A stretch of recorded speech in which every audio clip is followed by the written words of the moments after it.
live everywhere. Daily Co's Radio on netrootsradio.com presents David Waldman, Kagro in the Morning Show.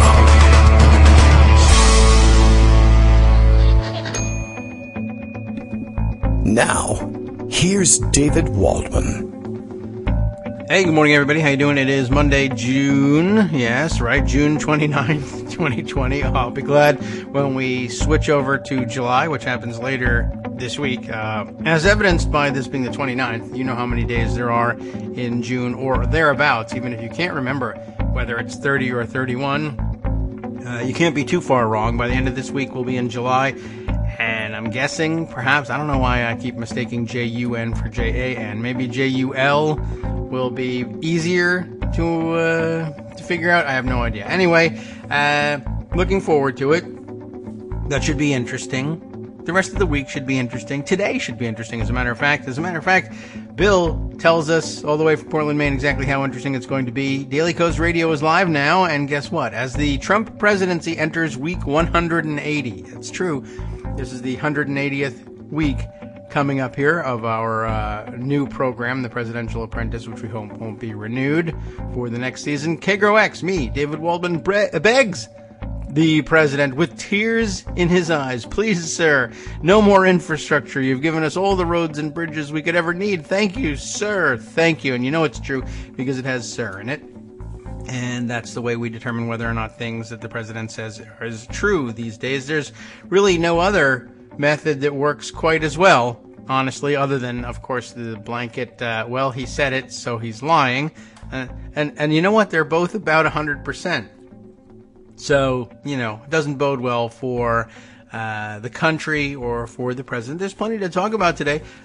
Shall we talk about, I don't know, let's see, global pandemic? Treason, maybe. Selling the scalps of American troops to the Russians. I'm not really sure where you want to go exactly today. There's so many things we could be covering. And so much news. Or perhaps the latest video of someone getting angry about being asked to wear a mask in a supermarket. Although I guess that fits under pandemic news. The other news, of course, is, let's see, for one thing, apparently all the technology isn't working. I have word from Greg that Skype is not working for him, which means Skype is not working for me. I mean, I think my Skype is working, but what's the difference if I don't have anyone to talk to? It's just sitting there being ready to work. However, it's not doing that over in, up in Connecticut. Anyway, or at least not at Greg's house. So I think we've rigged something up. Greg reminds me that at one time we had this happen, and we switched over to Google Hangouts. And you know what? It's all flooding back to me now. I was saying to him earlier, I don't really remember anything about the experience of using Google Hangouts as an alternative, except that we did it, which I hope means that it was relatively simple to do and that, you know, it didn't require any particularly weird engineering to make it work. And now I remember that the other things that the other thing that came flooding back was, oh yes, then there was a flood of commentary afterwards from people figuring, oh well, there's all sorts of other alternatives. If Skype isn't working for you, if Skype isn't reliable enough, you might try this, this, and this. And then that I said, well, Skype is 99% reliable. Why experiment with learning or downloading or being prepared with any number of other alternatives when this other one kind of worked? That's true. Although now I think my other recollection is that Google was saying, yeah, at some point we give up on the Google Hangout and we're going to get rid of it. But I guess it's still there.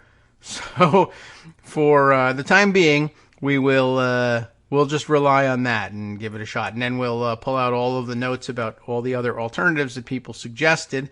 And they were good ones. And I think we even used one of them once. I think was it Jitsi was the one that people were suggesting we might want to try. And we used to use that every once in a while. We'd pull that out and try and use it internationally. I'm not really certain why it was. I guess I just figured that Skype wasn't very popular among Gideon's crowd. And so we used it to speak with him once or twice, but I don't think I ever used that to speak with Greg. But I don't know. We think this is going to work. Now, the other thing about it is I'm supposed to call him with it for some reason. And the reason being it worked last time, I think. And now I have this problem. When do I call him? Well, I think he's usually ready by usually by about now. And he may have a lot to say because there may be polling. I don't think there's any new polling out yet about, like I said, I may have hinted this. You probably read about it over the weekend. President, so he says anyway, Trump was apparently briefed / not briefed, or understood / didn't understand, or cared about / didn't care about, depending on who you ask. The report that came out, let's see, first I think saw it in the New York Times, but it's since been confirmed by others. I don't know whether it was originally their reporting or not, but there's 3 or 4 papers now more or less confirming the same story, that Vladimir Putin, he's not a nice guy, you might have heard about, despite, having had George W. Bush look into his soul and see that he was a good guy and calling him Pooty Poot and everything, was paying, I guess, Taliban and Taliban-related fighters in Afghanistan bounties for shooting, and I guess the bounty is for actually killing them, for killing United States Armed Forces members, United States soldiers, and I presume you could also have gotten a bounty for killing Marines there as well, or for that matter, shooting down let's say a Navy pilot if there were any operating over Afghanistan. I don't know if it really mattered that much which branch it was. But Trump says, no, this didn't happen, and we don't know whether it's because Putin, he called Putin up and asked him if it was happening, and he said, no, it's not, don't worry about it. But he has spent the weekend, Trump has, insisting that he knew nothing about it, nobody ever briefed me about it, which I gather is still an excuse in his mind. I can't really believe. I wonder what it's like in that world to think that as president of the United States, hey, I never heard about any of this, is like a pretty good excuse for getting away with something like this. All right, let's see if we can't rig up the phone call with Greg here.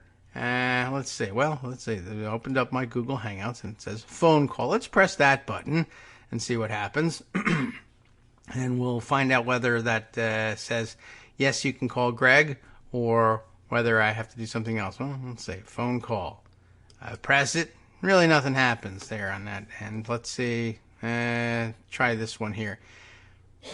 Create a group hangout with Greg. I'll try that. Can we do that? Or will that... I think that's just opening up a new text box. Here, let's see. I don't really know why this wouldn't... unless they finally did deactivate the phone calls on Google Hangouts. That would be an issue. Let's see. No, get rid of that one. I don't know. This seems like it should have happened already. Let's see. I'll go over to contacts. Greg Dworkin. There he is. Edit contact. How about call contact? Let's see. Start video call. We can start a video call. Try that. There's no video on my end. Well, it rings. Now I remember what happened. And I remember this weird tone, too. It says calling Greg. And I remember last time that was my only option. And he picked up, and his camera was on. And he was at a distinct disadvantage as a result, because my camera doesn't exist on this thing. All right. Well, that's a very annoying tone, and also not being answered. So let's see. I guess I'll send him the note on... this is too bad. I'll have to send him a direct message on Twitter and let him know that I tried calling him and it didn't work. But... I don't know. My recollection is that we were able to connect on this thing, but who knows? It didn't appear to work out. Maybe we'll try and let him call us and see if that works. Or anyway, he has sent me his Rafto stories, so in a real pinch, I guess I could read down the list of things, but it just doesn't have that authentic flavor if we don't have Greg's take on all of these things. You know, I would abbreviate even the abbreviated pundit roundup. All right, let me try again. Let's make that noise one more time and see if that helps anything. He says, not seeing it, but I couldn't pick up. But I don't know, maybe if he's got the thing open now, we can give it a try. Start video call. Once again, more annoying noise. Can we have that, please?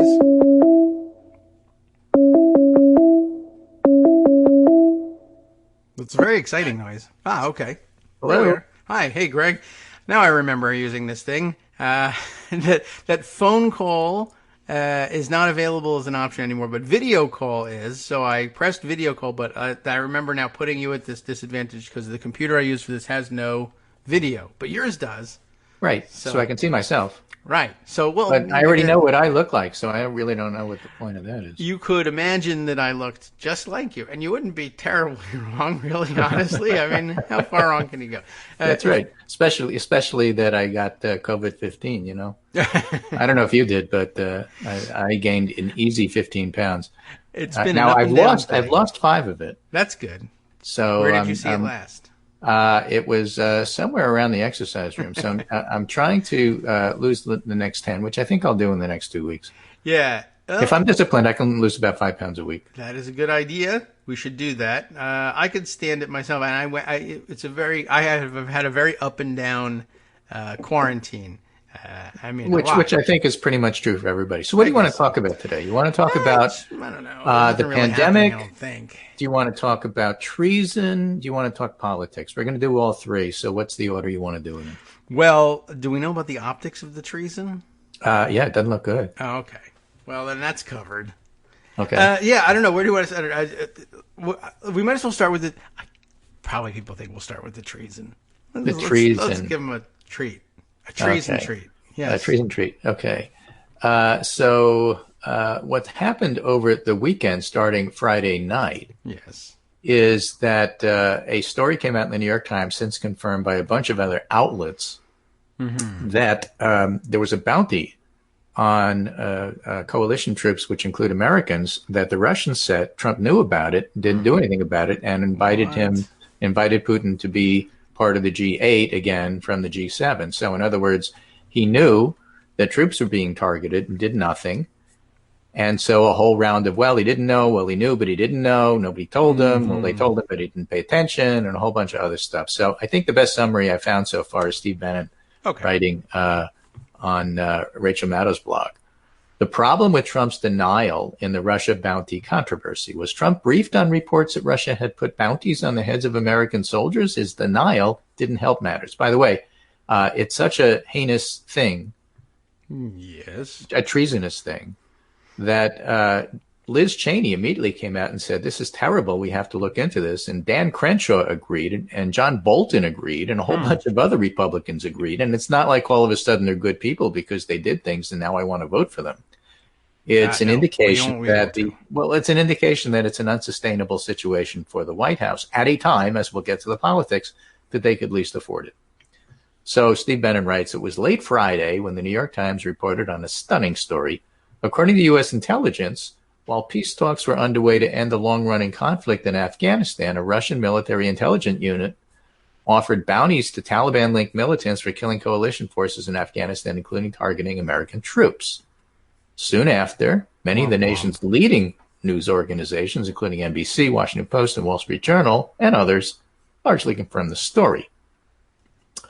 So at that point, the menu of potential options that Trump could have taken were ignored. No, so it's not good.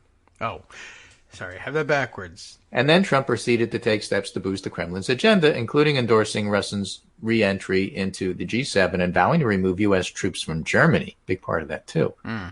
Yes. So the Republicans and others were already upset about removing troops from Germany, and then he does this, and so now they're really upset. But, of course, what they're most upset is that Trump is losing.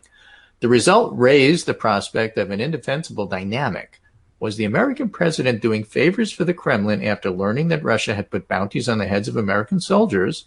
Did Moscow's bounty program lead to the deaths of U.S. troops? And now there's some confirmation that, in fact, that happened.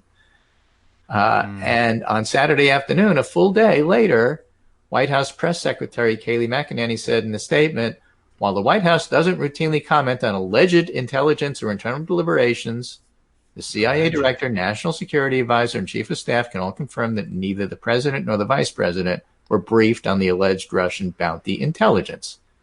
Now, the problem is she's a liar and all of them are liars. Yeah, okay. It's possible, Bannon writes, of course, that the White House was lying. It's probable because every time they open their mouth, they do. And given Team Trump's track record, it's not as if these folks have earned the benefit of the doubt. It was also possible, I suppose, says Bannon, that U.S. intelligence officials found it necessary to keep sensitive information about Russia's bounty program from the untrustworthy American president, who's a bit too aligned with his benefactor in Moscow. Yes. But the reporting suggests that the information reached, and I quote, the highest levels of the White House, which meant Jared heard about it. Yeah, right. President Jared. Right. What's more, the New York Times quoted one source saying the information was included in the president's daily brief. Yeah, maybe. I have my doubts about that one too, but Well, it could have been in there. That doesn't mean he read it because he doesn't read. That's true, and it's not the same thing as it being briefed. And okay, yeah. Well, nobody could have anticipated that the president wouldn't read the daily brief. No, that never happens. Well, I don't know. This is a very interesting conundrum, trying to decide who were, if they didn't brief him, which really sounds kind of impossible, except for the only explanation I can think of is that, yeah, they said, well, you can't tell this president that we know that. He'll tell Putin.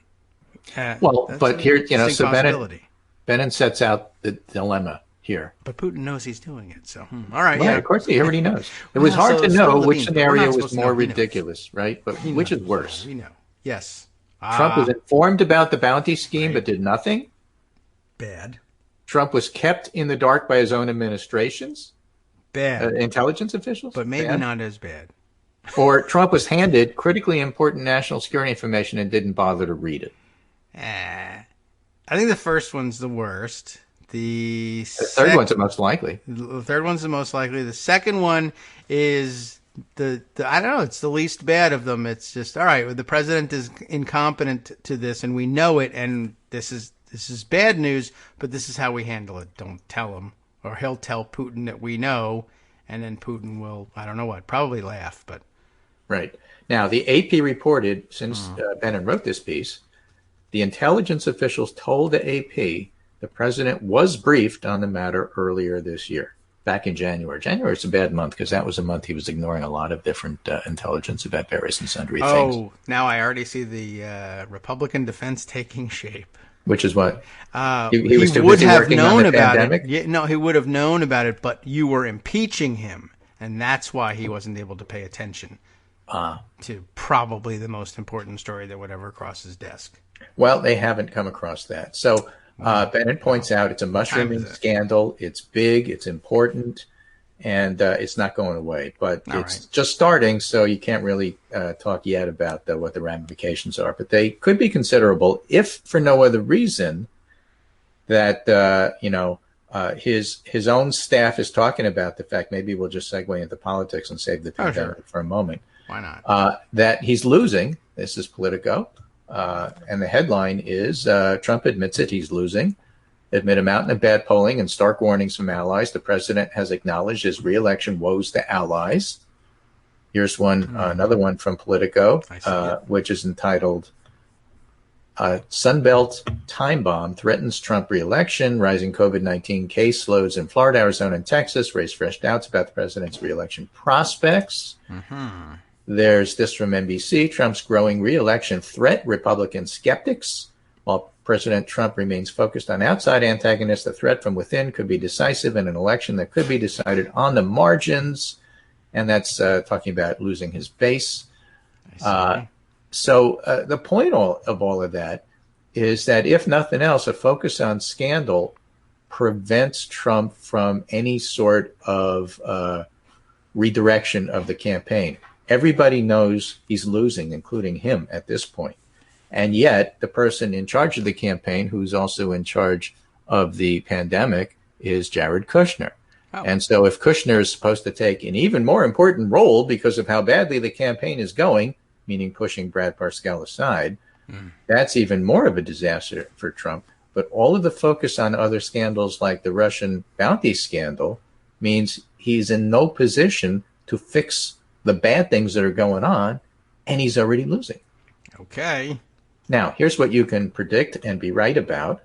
They're going to come up with, well, I'm a political reporter, and I cover conventions, and I cover elections, and I cover campaigns, and I don't know anything about the pandemic.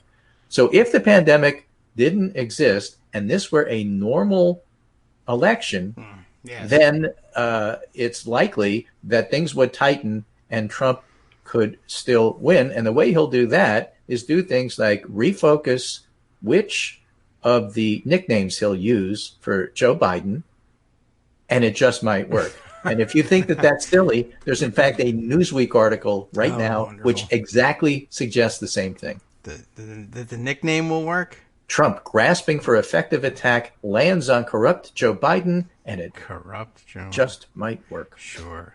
Okay, well, they love the nicknames. That one doesn't really feel like it has the same... I mean, as dumb as Sleepy Joe was, people got used to it, and that's what it's supposed to be, is, slang for people to use to signal to one another that they're Trump supporters. And on the one hand, but on the other hand, it's supposed to say something about the person, like Little Marco. That was perfect because he has no backbone and he's a diminutive figure in terms of his clout. So it was perfect, right? And it worked during that particular primary. Okay. But the trouble with Sleepy Joe is that it doesn't make people scared of Biden. It's like, oh my gosh, a little bit of calm from the chaos. I would like to take a nap too. That'd be great. So that's not working. Right. So then he's going to go with Corrupt Joe. The problem with that, and then he's going to bring in the Hunter Biden stuff and all the other stuff that didn't work for a year. Yeah. And then magically it's going to work. Okay. Well, I don't know. It doesn't have much of a ring to it, but it doesn't. It's not going to last. What can you do? Sleepy Joe didn't either, but I don't know. Somehow it felt nicknamey. Corrupt Joe just doesn't. Yeah, it doesn't work. But of course, none of them were working, and the problem, true, I guess, then the problem is not the nickname. The problem is his coverage of the pandemic. Oh, okay. That or again, the treason. Well, he was losing before the treason story broke Friday. Yes, but treason is so crazy, it just might work. Yeah, you might I think just get impeached over I'm waiting that. for that one. I'm waiting for that take, Which, by the way, he was out golfing twice this weekend because there's nothing going on. And he took Lindsey Graham with him. And so they, I like the press pool tweets out, like what time they arrived at the golf course. So you were able to tell with some precision that in about 4 to 4.5 hours from that moment, Lindsey Graham would announce that putting bounties on American troops is actually a good thing, and it's working out well for us, and we should thank our lucky stars that it's happening. Okay, so a little background, tiny background for those who don't know, because this is what did come out of that golfing event. Yes. Oh, out of the okay. That morning, I know what went in, but yes. Prior to going to the golfing event, Trump tweets out a little clip of an event that took place in the Villages. Where the prisoner lives. No, not that village. Oh. The Villages in Florida. There's about 51,000 people. Thing, really? Not really. 51,000 people live. They do. They live in the Villages, and the Villages is so big it actually sprawls over 3 different county lines. I only know this because I looked it up. Village. Yeah, it's pretty big, and it's mostly upscale Trump supporters. And it's solidly Republican. I mean, solidly Republican. But there's a couple of nice subversives in there who are starting to say, Trump is corrupt and maybe he should be let out of office. Maybe he should be impeached. Maybe this, maybe that. Maybe you should vote to get him out of office. So somebody started to do a golf cart parade for Trump. That's appropriate. Yeah. And the other golf carts were there in protest. And so the two sides started yelling at each other. Yes. All right. And the Trump side started yelling. And this was all captured on video. And within about 10 seconds of the beginning of the video, one of the guys in the golf cart with a MAGA hat on yells out, "White power." Really? All right. Okay. And Yes. it's clearly heard, Guy. and there's no mistake. All right. Are we sure? And the other guy Doesn't says, just "White appear power." that Yeah, way? sure. You're telling us who you are. Yada, yada, yada. Yeah. So Trump retweets that and Right. says, "Thank you to the people in the village who are supporting me." By saying white power. That's all he said. All right. Okay. Thank you for the people who are supporting me. Thank Everybody sees the tweet. Twitter goes nuts. People start demanding it be taken down. Silence because he's golfing. Right. Somewhere, I don't know, around the third or fifth hole, Lindsey Graham convinces Trump to take the damn thing down because while he's golfing, it comes down. Okay. Right. I mean, I didn't So know whether arguably, he left the phone I at can't home or prove what. that it was Lindsey Graham, but arguably that's what came out of that golfing event. Okay. Well, that could be it. Yeah, I thought perhaps he had left the phone at home or in the locker room, or somebody else with access to his account did it while he was golfing so that he wouldn't find out until it was too late. So yeah, we'll see. I've yet to see what Graham has to say. I don't think there's been any more comment about that other thing, the treason, from Lindsey Graham. No, that's a much bigger story, of course, take a but while. that's still developing, right? Okay. So it'll take a while. Meantime, Yes. that one was a big deal. Again, everything that Trump does is to rev up his 25 to 30% of the base that really are Nazis. And they're not enough to win with. So the white and he power can't was even- an idea. Yeah, so, he's done that before, of course. Yes. And then denied it. And that's, par for the course. Right. But it's not going to work. It just might not work. Oh, well, it's just so crazy. It might not be crazy enough if you go all the way around the horseshoe here and then Right. come back to the other side. More on the pandemic after the break, but that's Okay. basically what happened over the week. Was there a pandemic as well? Okay, well, we'll like to tune in and find out what that's about, because there's no evidence of it out on the street that I can tell. Hi, everybody. It's me, David. Let's change things up from the old fundraising pitch for just a minute and talk instead about how you can be a part of our show. If you've got a smartphone or any other electronic recording device, why not sit down and record a segment for us? Read us an important article and give us your take. Read one of your own original essays, or even just give us your commentary on something you'd like to share that's important to you. Then send the file to me at kagrox@gmail.com, and I'll try and work it into the show. Short segments, a few minutes in length, are easiest to fit in. And of course, I can't always guarantee that I'll be able to play everything, but if you've ever shouted at your radio or TV about something you wish was being covered, here's your chance to change that. Make the show your own. Send your submissions to me at kagrox@gmail.com.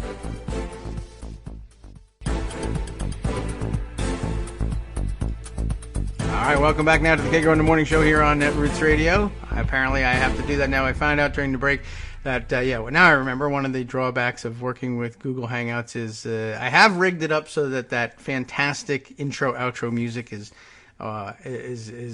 available to Greg as an audio cue, but not so much. Only when we're doing the Skype, and now I have to look at the soundboard and see why that is and whether I can plug it into the Google Hangouts for the next time, next year and a half or so, when this comes around again, we'll be ready. Okay, but at any rate, the music played. You didn't hear it. It was fantastic. I'll hum it for you next time. And then I found out there was a pandemic, which I had no idea of, or apparently I keep reading stories of people who have no idea, apparently. Well, you probably thought the cure was worse than the disease, and you probably thought it was all over. At least they seem to have in the Southwest and Florida. Yeah, even though they think they're doing the right thing. I keep reading stories about people who say, I was social distancing and I got it. I don't understand. I only went to 4 parties. Yeah, something like that. So let me read you a couple or 3 tweet storms, because I think they really summarize what's going on here pretty well. All right. All right. The first is Robert E. Kelly. He usually follows Korea stuff, and because he's overseas. Oh, his know daughter. him. I know his daughter. Yeah, his daughter and his housekeeper, right? Right. Those guys I remember. And a young son who's probably out of that walker now, running around. Okay. So Robert E. Kelly writes, as U.S. corona cases spike, it's worth pointing out that a lot of people predicted this about a month or 2 ago. Yes. It was clear then that the reopening was premature and that the lockdown, while it had flattened the curve, was not used as a window of relief by the Trump administration to set up national, coordinated, and well-funded mitigation, testing, quarantine, contact tracing, best practices, masking, temperature checks, more ICU beds, PPE, ventilators, et cetera, to battle resurgence post-lockdown. That was the whole point of the lockdown, to create some breathing space against the initial surge to get a suppression structure up and running to handle the long run of the virus.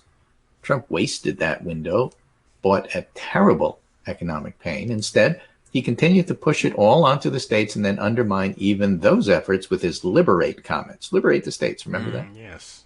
Then, because the temporary lockdown-induced caseload drop, Trump charged recklessly into reopening.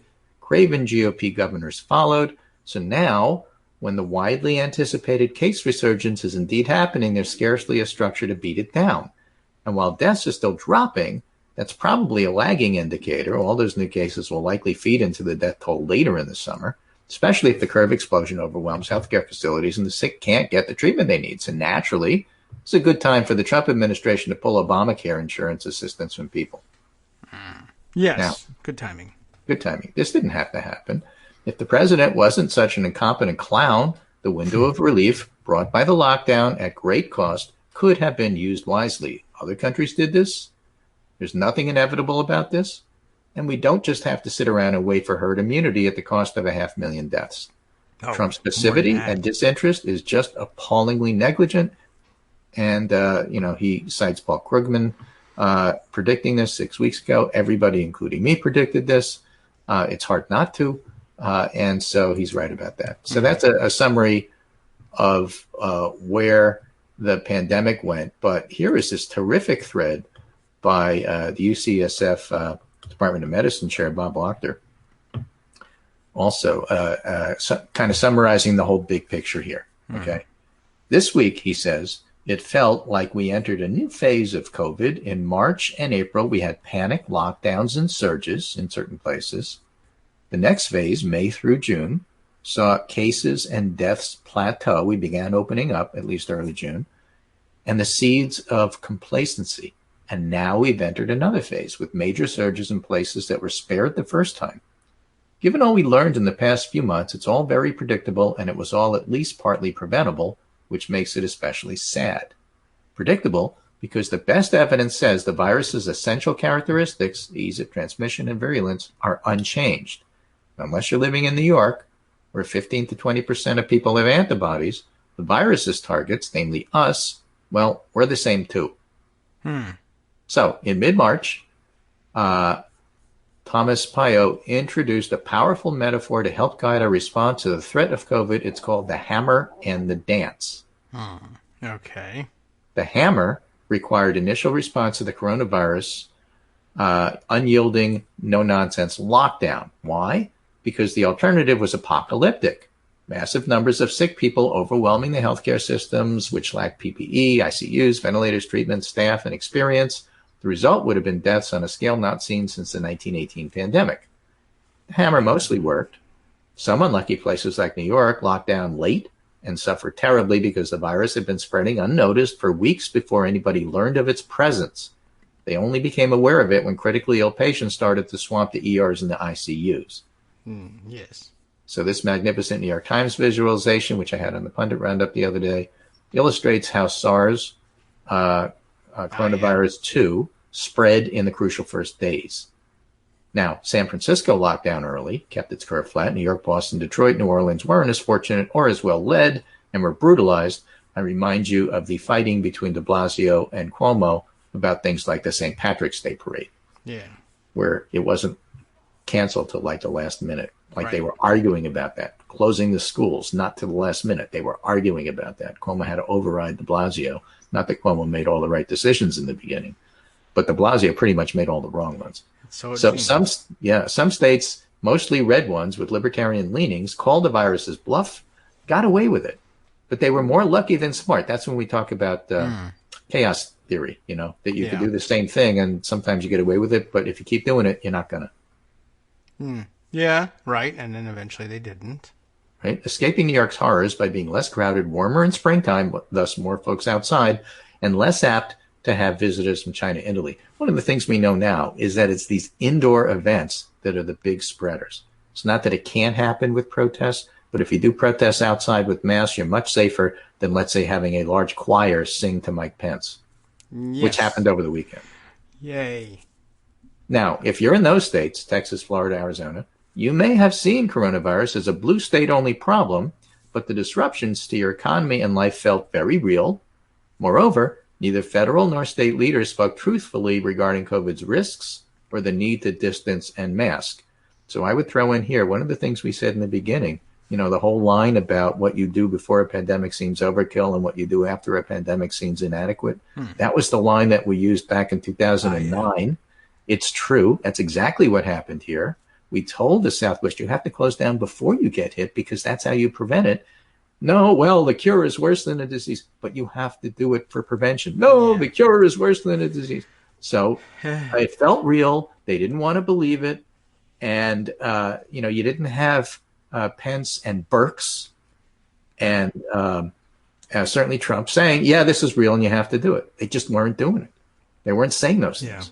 Well, they missed that opportunity. And that was an interesting thing that they came up with too. The cure is worse than the disease. Well, you haven't had the disease yet. How would you know? Yeah, New York has, and we do know. You really got to think about this. But if you want to try it, from New York and Connecticut, the disease is worse than the cure. Thank you very much. Yeah. Well, why learn from anything? Now, whose tweet thread was this? This is Bob Wachter. Okay. And I'll make sure that you have it. I am certain it's in here somewhere. But I think it's in there. Not as easy to find as the first one, but I'll put it at the end so it's easy to find. There it is. See, I'll say that everything is fine, and I'm up to number 11. In fact, we were in a better place. We made enormous progress since March. I've listed some of it below. Okay. With strong leadership and citizens that believe the science on masking and distancing, we might have entered the dance poised for success. Now, the dance is when you are careful about reopening and you open and close based on the data. Screw that. Yeah. Right? If we'd gone to the dance in the right way, we could have returned to quasi-normal version of life, eating outdoors, outdoor shopping, seeing friends. That's what we're doing in Connecticut. With a small rise in cases, in each case associated with lower mortality, since we're much better prepared. Yes. But the dance would have included wearing masks and distancing. Unfortunately, too many people didn't follow this, and the result is massive surges. So this time around, lots of cases in young people. And he's going to concentrate on California for the rest. He is in San Francisco. Due to riskier behavior by them, and one hopes less risky behavior by high-risk elders. We're staying in the house. I'm an elder. Young folks are less likely to get very sick and die, which partly accounts for fewer deaths than we'd expect for now. All right. But young folks with coronavirus are still a problem. A fair number will get very sick. By the way, we now know the biggest risk factor isn't age, it's pre-existing condition, and that can happen at any age. More importantly, as Fauci said, you'll infect somebody else and ultimately infect someone who's vulnerable on chemo or a child with leukemia. Again, look at the age groups there. Another difference this time, places that got slammed in March are doing okay now because the citizens know to be careful. Leaders have learned the fatal risk of BSing, and in some cases, their most vulnerable period is people have been infected and are immune or dead. Okay. But the overall U.S. picture is grim and getting grimmer. One key component to the dance is iteration, close monitoring, testing, contact tracing, tracking ICU, and willingness to tighten things up and return to the hammer if you need it. And what I'm saying is I'm seeing all this stuff on Twitter. Well, but of course, they'll never close down in Florida or Texas. You don't get it. You're not seeing how bad this is going to be. They're going to have to close down. It's not their choice. The people in those states will close it down. They'll be the first ones not to go to the bars after they see everybody dying. And then the economy is going to crash. And then the governor's going to say, well, this is something we have to do. Right? If you don't want to do it, you get forced to. If you do want to do it, you try to do it early and lead. Either way, you can be Mike DeWine or you could be Ned Lamont on the one hand, or you could be DeSantis and Ducey and Greg Abbott on the other and be forced to do it and look like a jerk because you were stupid. And that's what's happening now. So that's starting to happen. Today, he says Gavin Newsom urged surging Imperial County to return to shelter in place. That's down at the southern border. If other regions surge, I don't doubt they'll also be forced into shelter in place in California and other states. And he mentioned specifically Cuomo and DeWine. Bay Area is not too worrisome yet. He's from San Francisco, but troubling trend, so they have to watch it.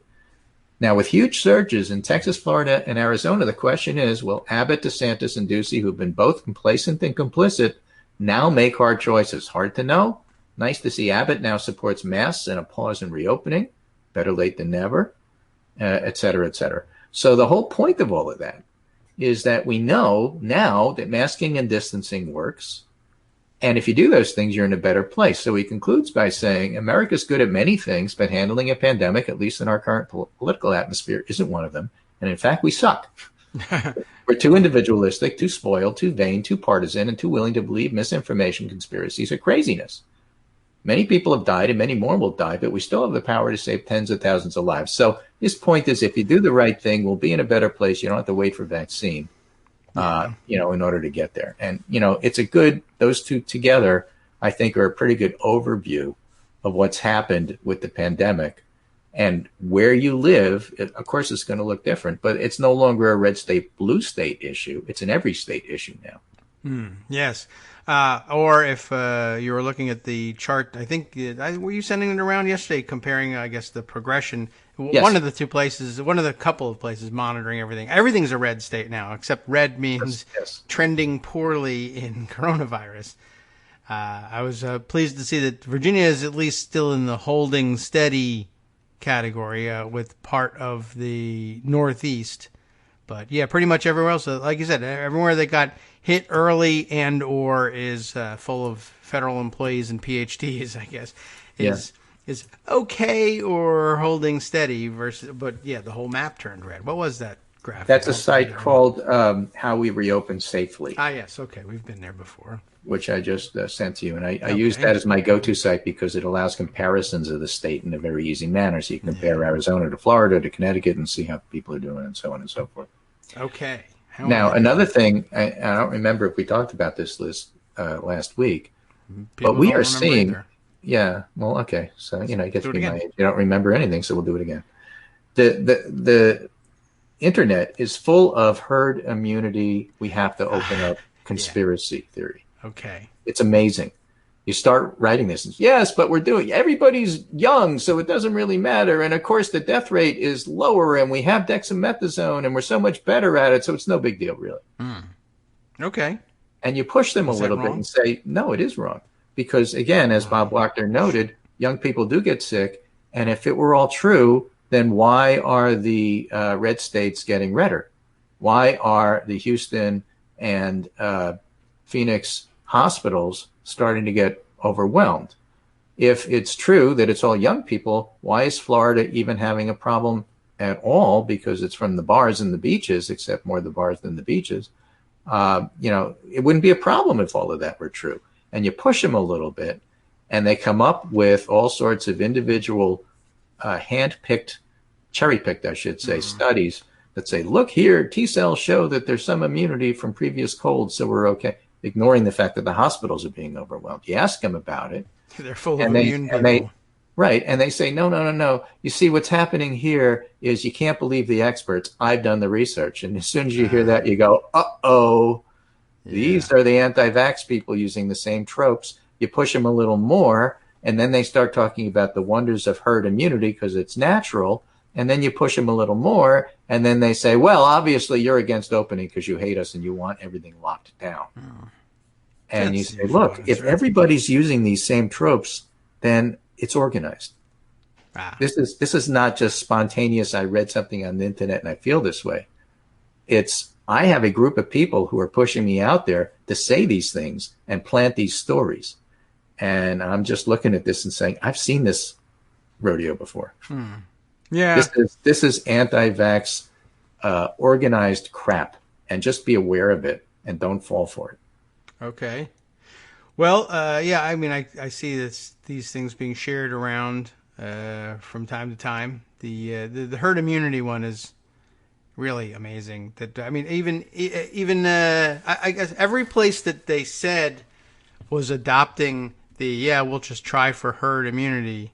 Yeah, they stopped talking about Sweden because Sweden's not doing did it so pretty good. quickly. Yeah, UK turned around pretty quickly. Well, we're going to go for herd immunity, and then Boris Johnson got it. No, we're not doing it. Forget the herd immunity. Bad idea.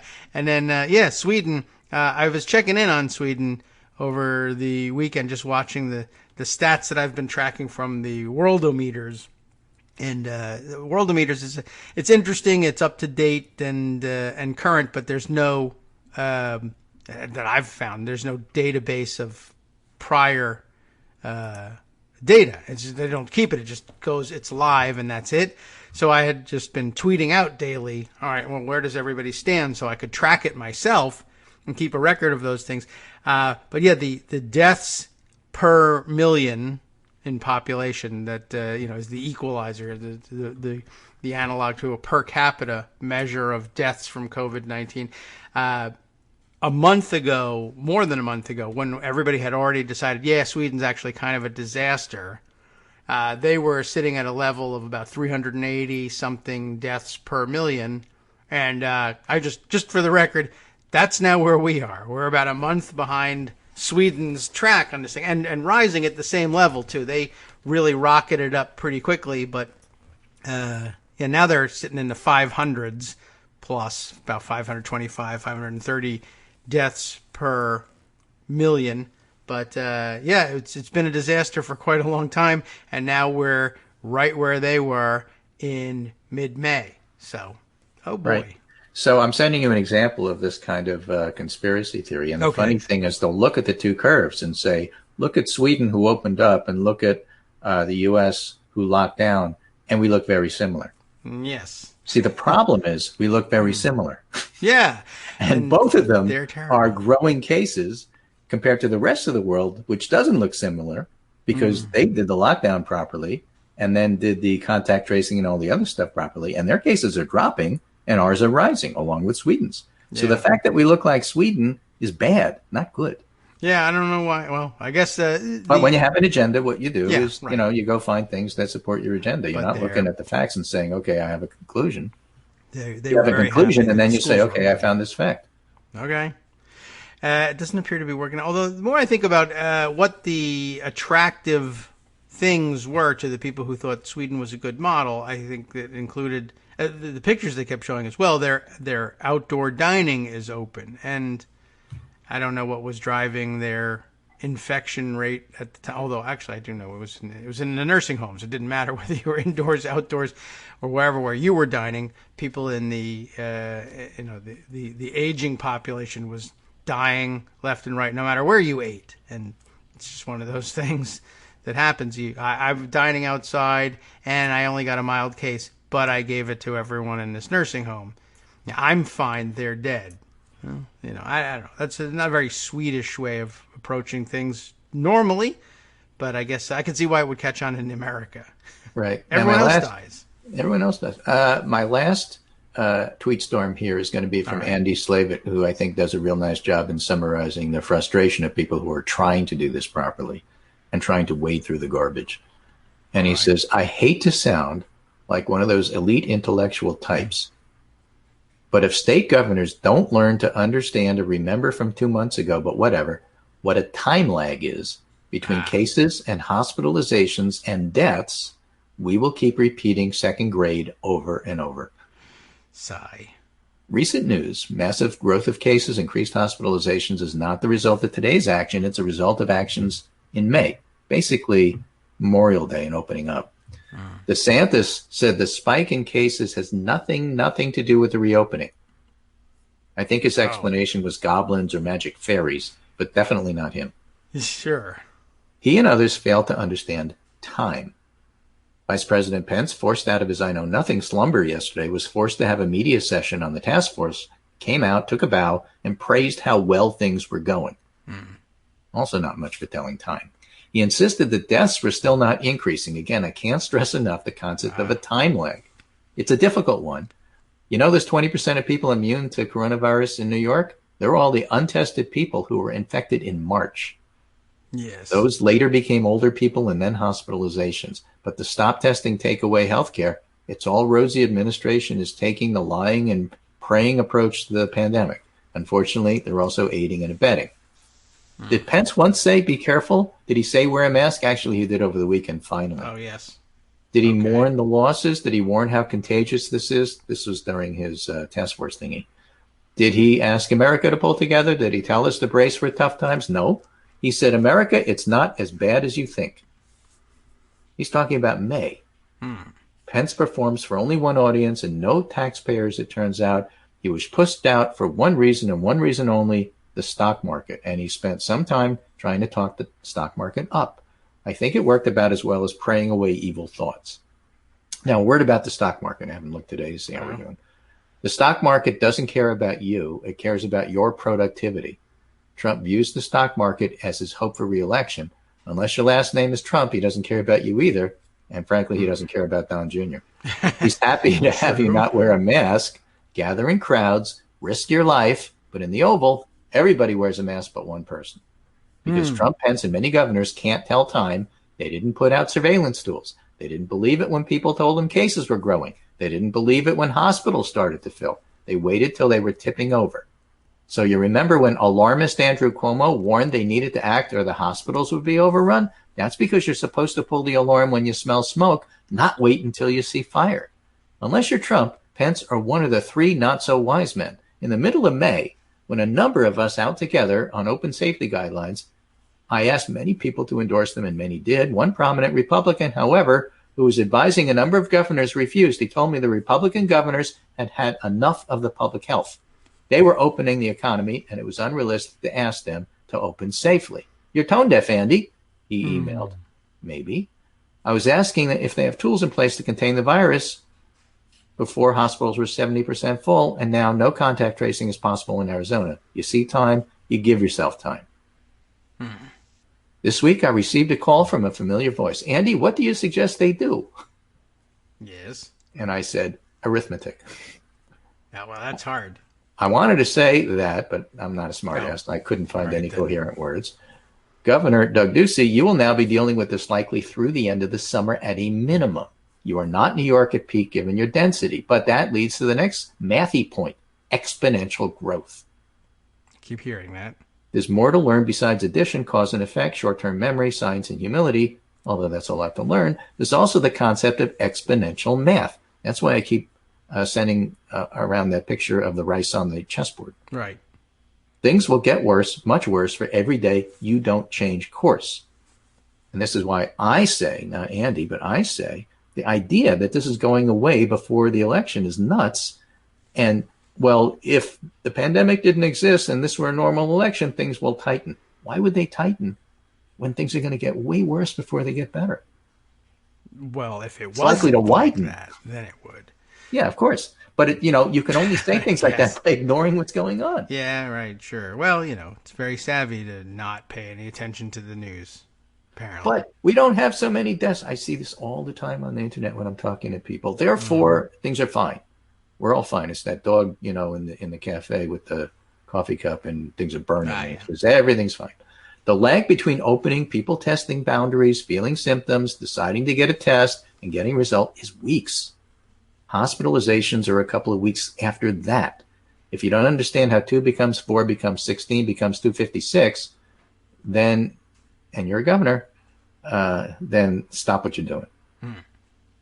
Texas didn't need to start building field hospitals, but now they do. Florida and Texas are now closing bars and building hospitals. We're certainly not unique in getting hurt by the virus, but we are unique in not understanding the lesson after it unfolded. If you live in a state outside of the hot zone, don't let your governor get puzzled by the fact that things aren't getting better yet. Or if you're in a hot zone, that they close the bars, but the numbers keep going up. Okay. That's because all this stuff happened before. There's a lag time. But if they play dumb, you don't have to. Now we know why we studied these complicated subjects in grade school. They do apply to real life. While Trump was in the hall picking on kids who didn't have nice watches, and Pence and Ducey were cheering him on, something important was going on. Others were learning how to be basically numerate, not to mention at least a little bit kind. And that's his ending. And I think it's all true. I mean, what happened in Memorial Day, we're seeing now. What's happening now, we're going to see in July. The idea that, I'm almost July counting now. every single day and today's death rate was slightly less than yesterday's, therefore we're off the hook, is incredibly stupid. And there's a bunch of people doing this because they have a lot of time on their hands and it makes them feel better. But when you play armchair epidemiologist and you do it that way, you are going to get it wrong unless you can step back and see the big picture. Yeah. Or as you and I like to say, because I'm the one saying it all the time, N versus S. See where this is going. Don't just collect the step by step, because those steps are going to be 1,000 steps. Yeah. After you do 11 of them and you're moving toward the cliff, just have a clear idea that the cliff is over there. Well, that's something to think about, right? If the cliff were a lagging indicator, right? By the time you think you're at the edge, it's too late. I just took You're these like 9 Wile E. steps and Coyote. nothing happened. I took another 15, nothing happened. I took 30. Yeah, but I can see the cliff from here and you're moving toward it. Yeah. What's worse is you could be like Wile E. Coyote, but you're 6-10 steps off before you look down and realize, it's not there anymore. That's the point, really. Look down, not up. All right. Well, yeah, I guess for people who are rounding up those stats and looking at things, and there are less deaths today than there were yesterday, I guess, at best you could say, whatever we were doing 2 to 6 weeks ago might have been okay, or it's a statistical anomaly, or we're just giving it to younger people, and it will be an additional 2 to 6 weeks before they kill everybody they come in contact with later on. And we don't know yet, so you sort of have to wait. Don't draw conclusions. Okay, another one of those wait and see things, eh? All right. Well, we can wait. I don't know if you heard my alarming ping go off there. I can't get rid of that one last sound, but I guess it works out for the best because it tells us that the music is coming up. And since you can't hear it, Greg, but everyone else can, I'll tell you, I just started it. That gives us 30 seconds to wrap up and get out. And to say goodbye, and I'll see you on Wednesday. Very good. And I may see you as well if we don't get Skype fixed. Not if I see you first. Right. Skype failure, a lagging indicator of something, I'm sure. But thank you for sticking with it and switching over to this alternative for today, and we'll talk to you again Wednesday. See you then.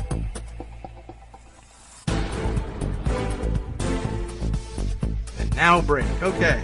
Oh, very good. Hang up now? I think that worked out. You can, yeah, it did. Maybe I'll have to get a camera down here to even the terms at some point. Or maybe I'll get a haircut first. I don't know. We'll see. I had to power through all that stuff to get it in. All right. But I think it was good. Unplugging it and plugging it back in again? I mean by talking over you. I see. All right. Well, unplug that. Yeah. All right. Very good. Thanks so much. All right. We'll check in Wednesday. See you on the Twitters.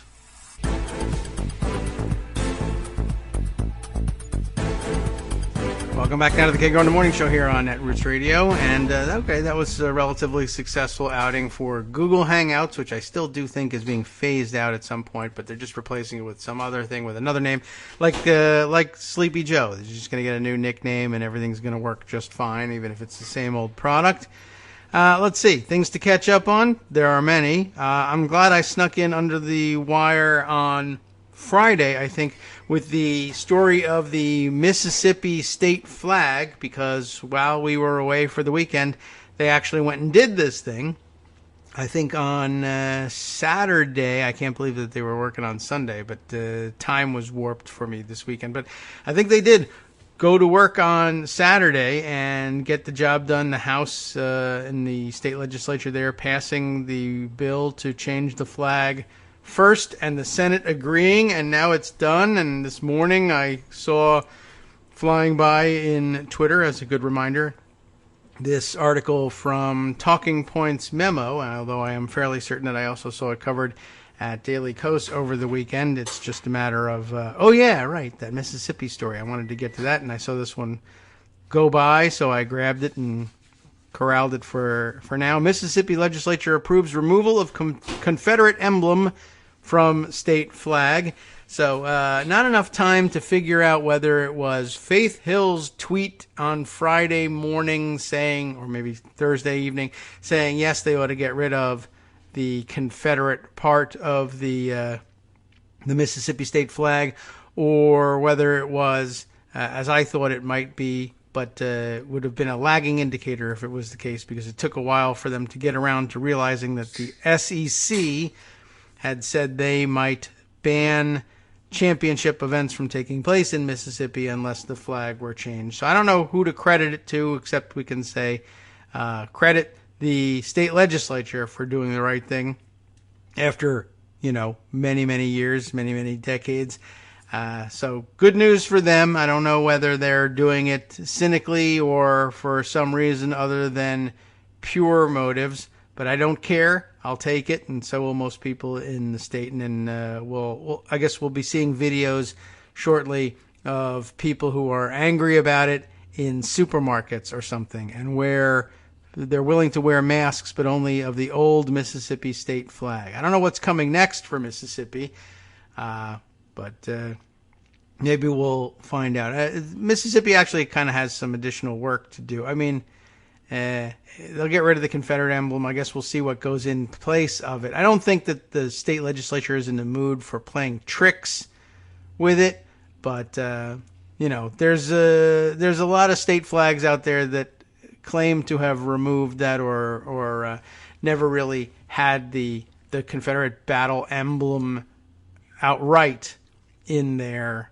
state flag, but go as far as they can in hinting at it. So we'll see whether some of that sentiment spreads, but at least this one is done. Mississippi State Legislature approved a bill on Sunday night. Yeah, they worked on Sunday to get this done. Okay.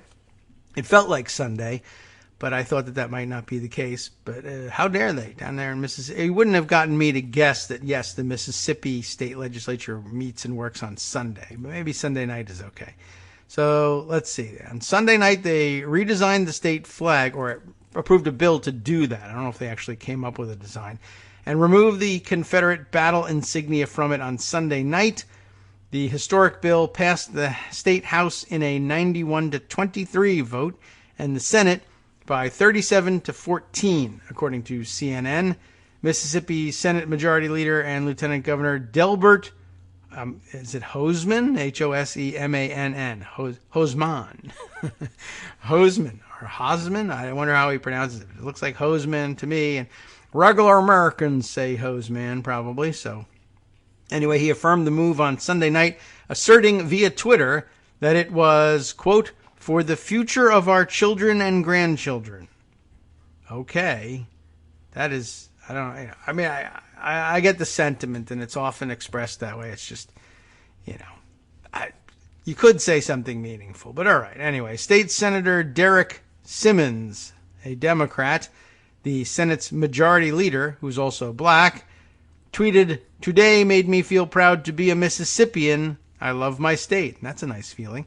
Mississippi Governor Tate Reeves, who's a Republican, has backed the removal of the divisive emblem, stating on Saturday that he intends to sign the bill if it reaches his desk. And I guess it now will. Maybe it already did. Maybe they worked around the clock Sunday in wee hours of the night into the morning of Monday. I have no idea. It's not in this article. Anyway, get cracking, TPM, who actually, basically is just summarizing an article from CNN. The move is a response to an emerging nationwide reckoning with symbols of the Confederacy, which are widely considered to be tributes to the country's history of white supremacy, amid the recent waves of protest against anti-black police brutality. In case you weren't clear about where that motivation was coming from. But I think we've all got it by now. But it's good news. And again, glad to have, I was going to say raised the flag about the issue, but I really didn't mean to do that. But I'm glad I put the issue on your radar so that there was some context for when it happened. It wasn't out of the blue on Saturday or Sunday if you happen to catch the news. Let's see.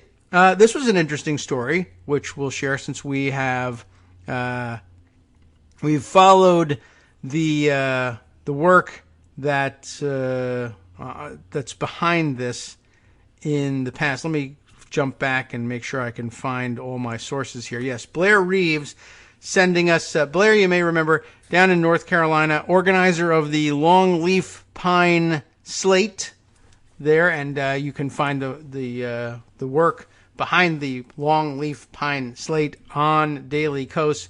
Basically Blair's work at backing state legislative candidates in order to finally flip North Carolina over into the blue column for good and solidify their hold on their safer seats and branch out and really be able to put up a fight everywhere throughout the state. And in these blue trending former red states, this is extremely important work. Made all the easier, I guess, when Republicans do things like this. I thought I'd share this story. Might not be on your radar at this point, and that's what we can do with the show as a platform, amplify these things. Yet another, because it happens all the time, North Carolina Republican busted for managing a slimy, racist Facebook page. This is important, both because, well, it's always important to call out these sort of public and private racists and make sure everybody knows exactly what they're dealing with. That might be good for them among their constituency, but that doesn't mean that it's good and accepted everywhere in the state or even those from outside who are watching. And you might say, I don't know, contribute to the Longleaf Pine slate to a candidate that might be lined up to take this guy on. But here's the story, and then we can get to the wider Facebook story perhaps after this. And I'll make a note to myself to do that because it does make for a decent follow-up, but I'll probably forget it by the time we get there. Now look at your notes that you made to yourself and see if that one works. All right. Well, we're introduced here to Bob Steinberg. Meet Bob Steinberg, North Carolina State Senator from Senate District 1, starting right at the beginning here at the Longleaf Pine slate, which encompasses a wide swath of eastern North Carolina, including the Outer Banks, which is a helpful hint for those of us in the area. A very popular mid-Atlantic to mid-South vacation spot. If you're not familiar, you should get familiar. I don't know if you can go there now in the middle of COVID-19 or not, but I assume so. Anyway, beautiful place, and they deserve better representation than this jerk, apparently. This mostly rural, economically depressed region, the Outer Banks, is fairly affluent because it's a vacation spot, but the region suffers from any number of pressing issues: the closure of rural hospitals, which will become a problem when you're in the middle of the pandemic, and health clinics due in large part to Republicans in the legislature failing to expand Medicaid, underperforming schools, the dire environmental impact of unregulated agricultural waste, and, like everywhere, the impact of COVID-19. But Bob Steinberg doesn't care about any of that. What he's most focused on these days is Black Lives Matter. Also Confederate monuments, of course, and, well, black people. And let's see, an example of that is plugged in here. And just sort of commenting approvingly on various racist statements by, friends and acquaintances on Facebook. But let's get down to the heart of things. Bob Steinberg's Facebook page is a swamp of incredibly offensive racist invective, conspiracy theory, like Antifa plans takeover of America, and George Soros stuff, etc., and right-wing slime, which pretty much covers what we just mentioned as well. In itself, this is not terribly unusual for a Republican politician in North Carolina. What is notable, however, is Steinberg's steady goading of his audience with sensationalized race baiting, like this example from May 31st, which, of course, turned out to be a fake story. Which one is it? Bob Steinberg sharing here on May 31st, in all caps, at this section here. All right, enough is enough. Time for a major league government crackdown to show these thugs this will not be tolerated any further in the United States of America. With 1, 2, 3 exclamation points. What is it? A man identified as a white business owner was beaten near death. That's how it's put. Beaten near death last night in Dallas trying to defend his store from looters. I want to see the leftists try and defend this or anyone else. I think he means the leftists or anyone else try and defend this. Let's see if social media tries to take this down or if the MSN, mainstream media, doesn't report it because it doesn't fit its leftist narrative. And I guess it stops there. See more, you're supposed to be able to click on if it were really the Facebook page and not a photo of it. But then I would stop and say, I don't want to click and I don't want to see anymore. Anyway, as it turns out, apparently, full story from start to finish, but he delighted in sharing it. I'd like to see the leftists try and defend this. Well, how about it didn't happen? So I guess that kind of successfully did it, but Bob's not admitting it. Over the last few weeks, Bob Steinberg has posted on his Facebook page about Black Lives Matter and Confederate monuments much more than anything else. And we have a lot of problems. He could be commenting on some of that, or maybe even treason. He sees the engagement that these posts get and has decided that baiting his audience with racial provocations is a great way to draw eyeballs. He's not wrong.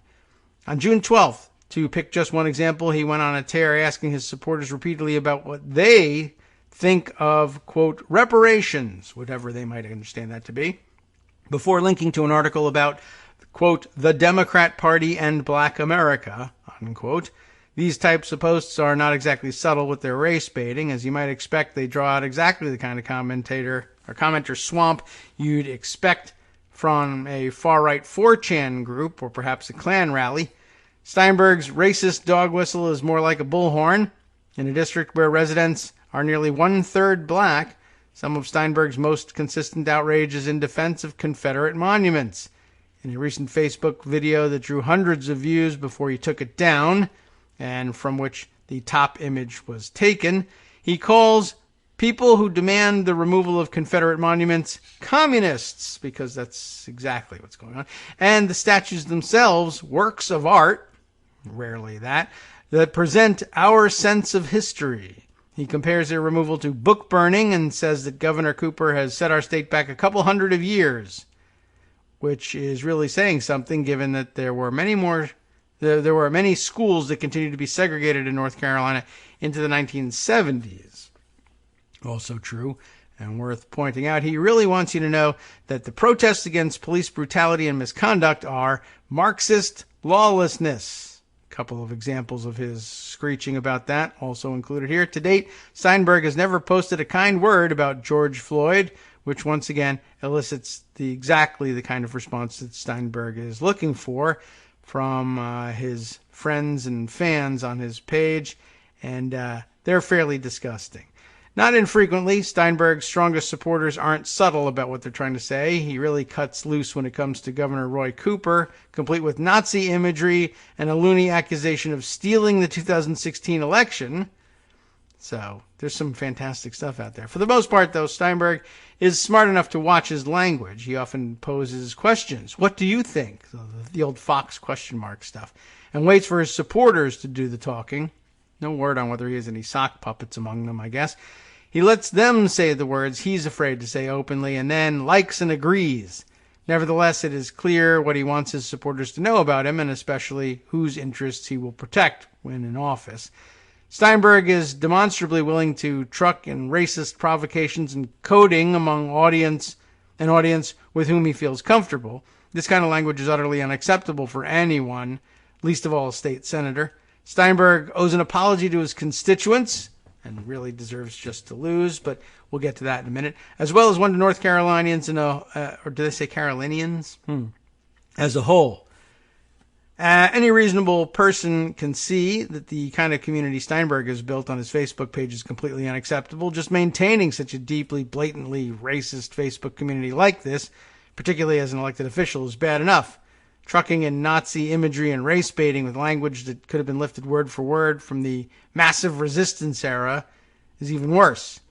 Unfortunately, we all know how Steinberg will react to having his act exposed. He'll ignore it or laugh or bluster and say he was just kidding, or might even get angry, not at being incredibly racist, of course, but for being busted on it. Men like Steinberg always are angrier at the spotlight of public scrutiny of their racism than they are at the racist behavior themselves. There's really, of course, only one way of dealing with people like this. Gotta vote them out. Now, see, I knew there was a point to all this, right? That's what the Longleaf Pine Slate is helping to do. This fall, Bob Steinberg faces the most formidable Democratic challenger he's had in, ready? drum roll. I don't actually have a drum roll. Test Judge. And guess what? There's a link here and everything. We're proud to feature Judge on our slate of candidates. That's the Longleaf Pine slate. Look for it at Daily Kos. Or find Blair on Twitter. Even better, if you're interested, if you're in North Carolina or just North Carolina curious, Blair Reeves, easy to find on Twitter. BlairReeves, just like it sounds. One word, no underscores, no nothing. You'll find out all about what you can do to sweep jackasses like this out of office. Make it your business to do so, and help out if you can. They're, as we said, they're featuring Test Judge in their slate of candidates at the Longleaf Pine slate, and take back the North Carolina General Assembly and return sanity to their state.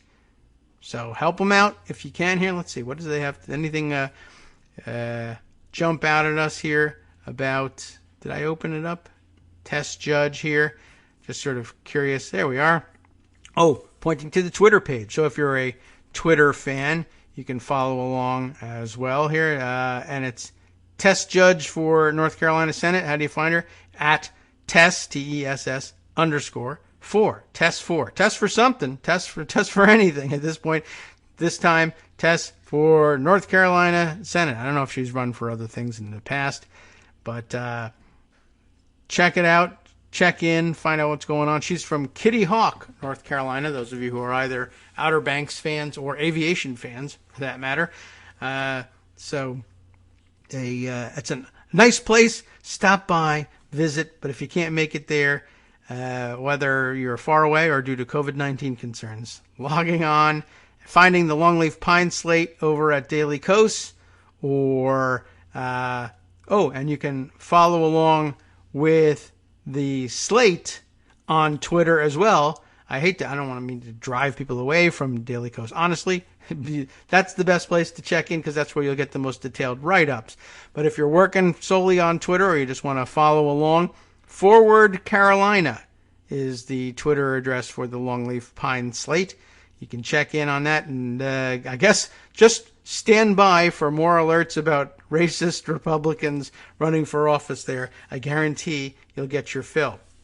All right, we can flip over. Oh yes, right. I found the note to myself about Facebook.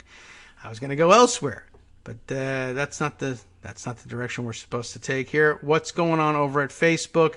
A lot. As it turns out, there are a number of advertisers, big advertisers, large corporate advertisers who spent the weekend announcing in various fora, and I thought I had put aside a story about this, perhaps from Judd Legum, and perhaps we can dig it up even if it's not here easily available in Pocket, although who knows how many things I may have buried it under by now. But lots of top advertisers announcing that they're pulling out of their Facebook advertising plans and no longer want to have anything to do with advertising there for all the right reasons, too. I was very proud to see that they were doing this. Let me see if I can't find Judd's work on it here. Let's see. I can find his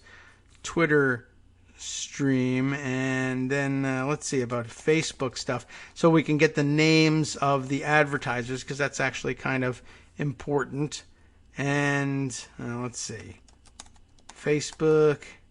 So that seems like too general a search, but there's been an awful lot, and he's had a number. Oh, let's see. There was Verizon is pulling its advertising from Facebook. That was a CNN article that I think kicked it all off. I wonder if we check in on the CNN article, whether there's an update on anybody else joining in on that. Brian Fung reporting back on, when was the 25th? Like Thursday, Friday. Verizon is pulling its advertising from Facebook. Let's see if they, in their own words, explain why. If not, I'll give you the take I saw on it. Telecom giant Verizon said Thursday it is pulling its advertising from Facebook in what may be the biggest brand yet to join the, ready for the hashtag, Stop Hate for Profit boycott. This has been pretty good, pretty effective. I'm not certain exactly who organized it, but it's right along the lines of the old Sleeping Giants, the ongoing Sleeping Giants campaign. We're pausing our advertising until Facebook can create an acceptable solution that makes us comfortable and is consistent with what, I guess, we've done with YouTube and other partners, said John Nitti, Chief Media Officer for Verizon, in a statement to CNN. The announcement marks the first U.S. telecom giant to join the boycott. Spokespeople for other major wireless carriers, including AT&T, T-Mobile, etc., did not immediately respond to CNN's request for comment. You could go outside of that sector, too. Verizon's commitment covers advertising on both Facebook and Instagram, according to Verizon's spokesperson Emily Vicker. Asked whether the company would also be suspending organic unpaid content, Vicker declined to respond, so I'm not clear from that. The decision follows an open letter to advertisers, now our answer on the organization, an open letter to advertisers Thursday by the Anti-Defamation League. The letter highlighted an example of a Verizon ad that the ADL said appeared beside a conspiracy-mongering post on Facebook. We've found an advertisement for Verizon appearing next to a video from the conspiracy group QAnon, drawing on hateful and anti-Semitic rhetoric. That's their entree into this group here, or into this matter. Warning that the Federal Emergency Management Agency, the QAnon post, is planning to bring on civil war with concentration camps and coffins at the ready. By the way, do you think FEMA is really ready with anything? I've just seen what they've done with the pandemic. Oh, coffins, they've got plenty of. I don't think they have plenty of anything. However, if there's a dime to be made in it, you can be sure that Jared Kushner is starting the War Dogs for QAnon coffins program already. Anyway, they go on to claim that Americans were already quarantined in militarized districts. In his statement Thursday, Verizon said, "We have strict content policies in place and have zero tolerance when they are breached." We'll see about that. Facebook did not immediately respond to a request for comment in regard to previously announced ad boycotts. Carolyn Everson, Vice President of Global Business Group Facebook, said in a statement to CNN Business, "We deeply respect any brand's decision and remain focused on the important work of removing hate speech and providing critical voting information. Our conversations with marketers and civil rights organizations are about how together we can be a force for good." This is not the first time Verizon has participated in an advertising boycott of social media. In 2017, the carrier yanked its advertising from YouTube amid earlier public uproar over the platform's handling of hate speech. Verizon's announcement Thursday suggests its boycott could last longer than that of other companies that have joined the campaign organized by civil rights groups. Why is that? The pressure campaign is being led by advocacy groups including the NAACP, the ADL, and Color of Change. A very Netroots friendly, Netroots origin, or what would we say? A group that I think has its origins in the Netroots, or at least has deep connections with the Netroots. We applaud Verizon for joining this growing fight against hate and bigotry by pausing their advertising on Facebook's platforms until they put people and safety over profit, says ADL CEO Jonathan Greenblatt. This is how real change is made.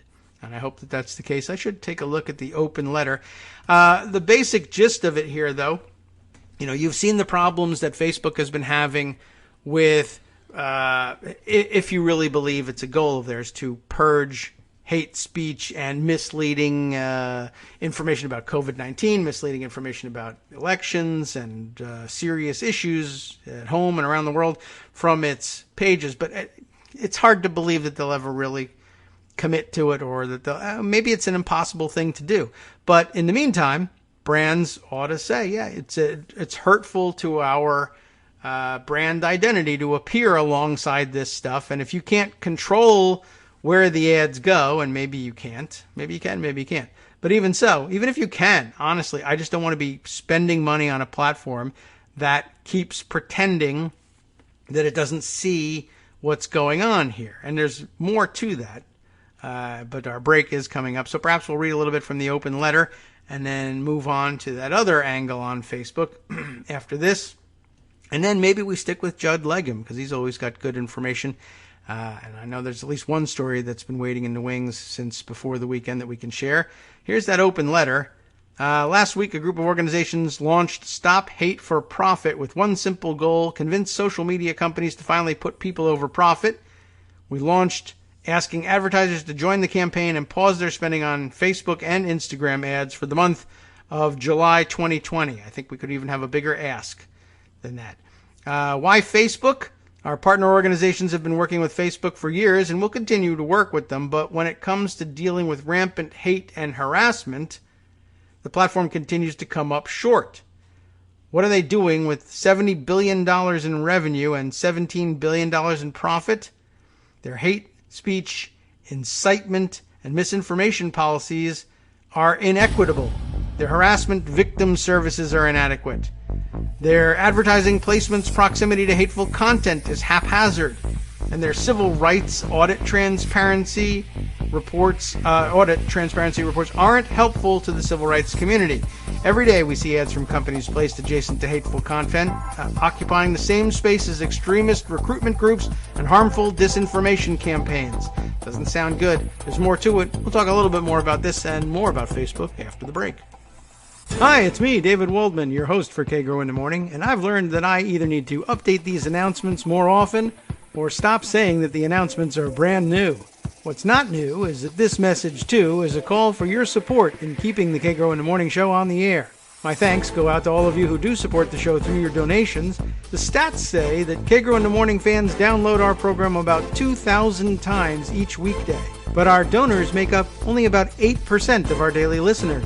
Patreon.com, Patreon.com, makes it simple to make easy, secure, recurring monthly contributions to support our show. Patreon.com/KagroX gets you straight to our donation page. If we're helping keep you sane during the Trump era, consider what that's worth. $1 a day? 50 cents? One thin dime? We do about 20 shows a month, so pick a number, do the math, and head to Patreon.com/KagroX to let us know. Thanks again, everyone, for all your support.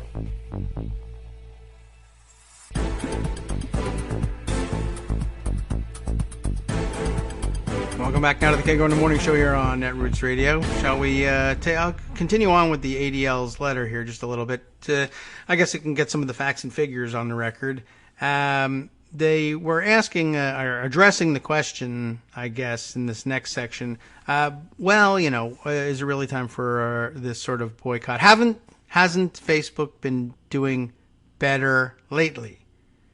They're answering it here. Better, of course, isn't good enough when you have billions of users and rampant hate pervading 24 hours a day, 7 days a week across the globe.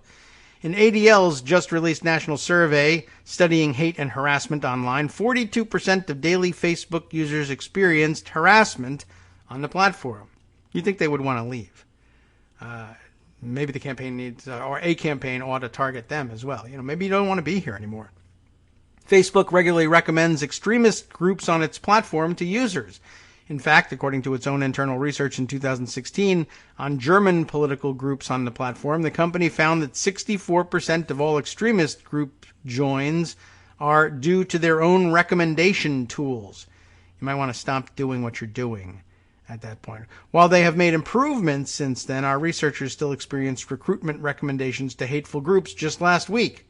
So that's something you really ought to be doing about 0 times, as opposed to 64% of the time. Just this week, Facebook made the decision to create a giant loophole in its fact-checking program that will allow climate science denial to flourish further. Speaking of those loopholes, there's more news on that. That I have ready for you in pocket. We can move to that next.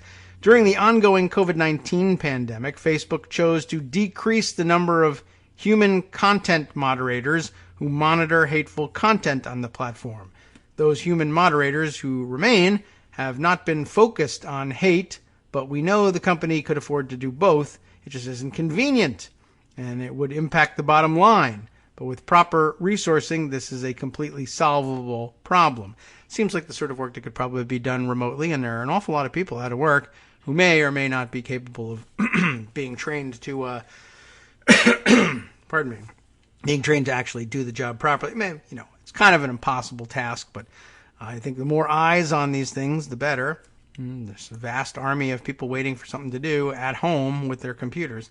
Facebook has repeatedly refused to remove political advertisements that contain blatant lies. You may have seen or remember seeing the exchange between, who was it that was questioning him? I'm not even certain. Was it Katie Porter's usual? But I think it was actually, no, it was Alexandria Ocasio-Cortez in this particular exchange, another of the likely suspects in this sense, questioning Zuckerberg about this and just basically saying, yeah, your new platform guide is, well, you're going to throw your hands up and walk away by saying we can't judge what's true and false in political advertisements, so we're just going to allow it all. And AOC, I think, took the right track on that one, or right tack on that one by saying, just want to understand things. If you're allowed to lie in these things, can I use it this way? I mean, can I take out an ad in a Republican primary saying that the incumbent supports the Green New Deal, knowing that that would be a huge negative for that person, but that it's a lie, but it doesn't matter because you don't filter out the lies as long as it's a political advertisement. And Zuckerberg, of course, tied himself in knots about that one. She got the better of him on that exchange by far. Can I find that? Have you not seen that? Maybe we can find the AOC versus Zuck video and see if my note works after this. The platform has also been slow to respond to calls to take down conspiratorial content like QAnon and content that links to fringe websites. In fact, Mark Zuckerberg explained the company's decision to not remove Holocaust denial content by stating, I don't believe that our platform should take that down because I think there are things that different people get wrong. Which is not really much of an answer, but it is something of an impossible question, I suppose, if you just want to say, hey, man, we just provide a forum and people just say what they want to say, which is something maybe you can get away with in the early days of something like that. But Facebook at this point needs to do better. Society has tried to address these foundational problems. Civil society groups like ours have behind the scenes conversations. Congress has held hearings. Facebook staff have staged walkouts. It's time to show our dissatisfaction where it hurts, the bottom line. And that's absolutely right. And to be clear, hate on Facebook is not good for advertisers. Advertisements running alongside divisive, hateful, and conspiratorial content, not something that most companies want. Our analysts were easily able to find examples like an ad from the auto insurance industry company Geico, appearing alongside an anti-Semitic and racist conspiracy post accusing George Soros of funding black civil rights efforts in order to fuel martial law.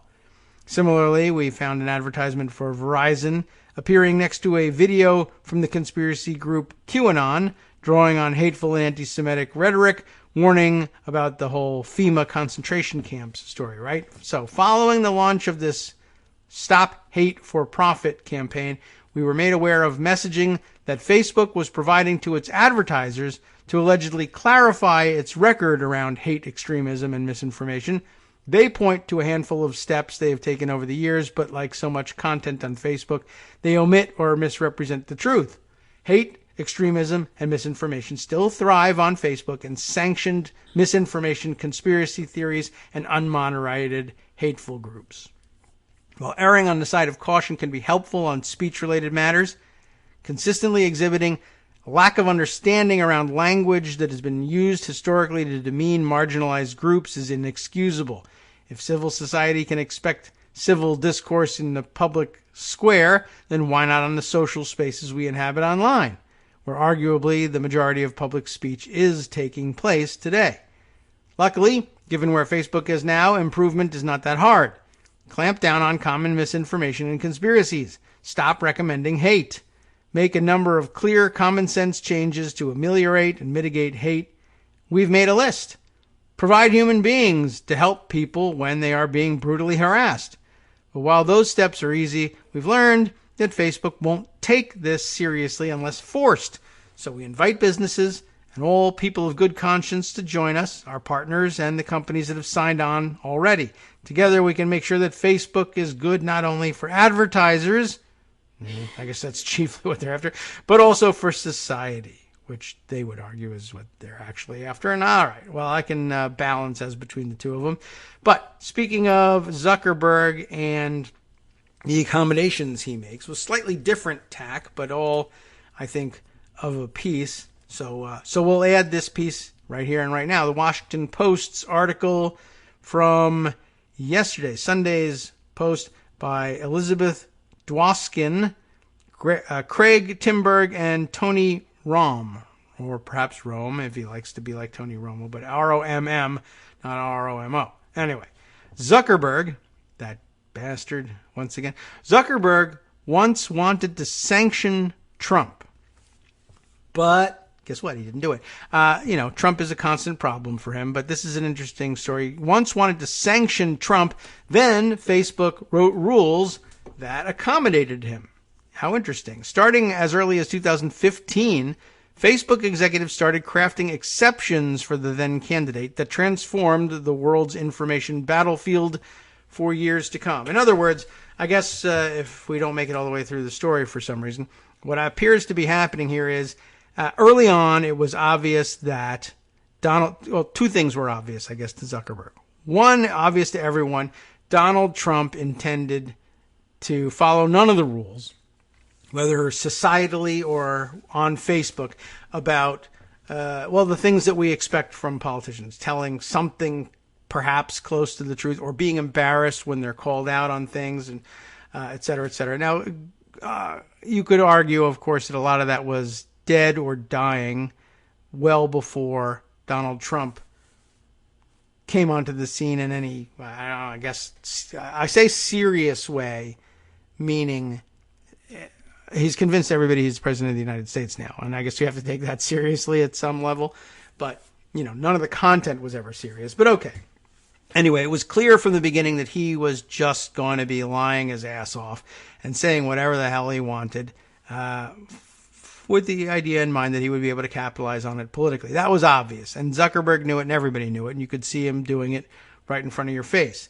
The other thing that might not have been obvious to all of us, but I guess was obvious by that point to Zuckerberg, was in order to do it, in order to run for president, and then even if he won, it would just continue, in order to rile up his base, to create his base, Trump was going to spend an enormous amount of money, or other people's money, but he was going to expend that money on Facebook.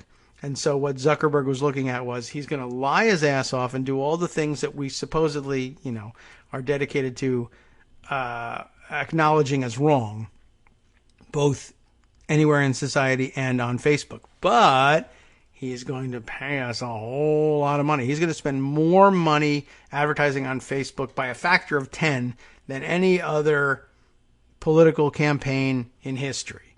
It's going to be worth millions. What do we do? And the answer is, but he's going to violate our rules left and right. What are we going to do? Can we rewrite our rules such that we could argue as we cash his checks that he's not violating our rules? And the answer is no, not really. But will we say we've done it anyway? Yes. That answer is yes.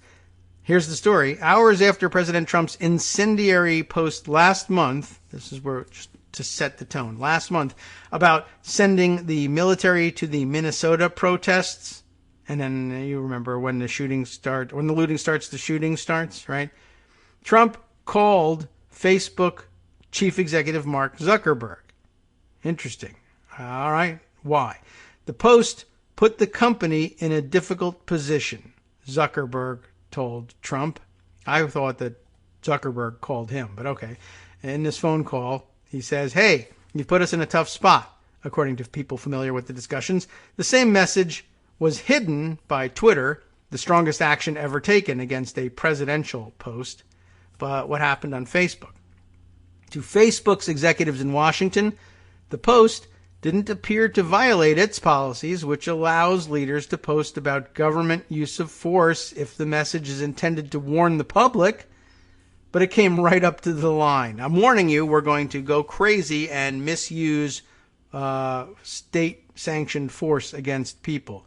But I'm warning you that we're going to do that, so it's okay. That was their loophole for it.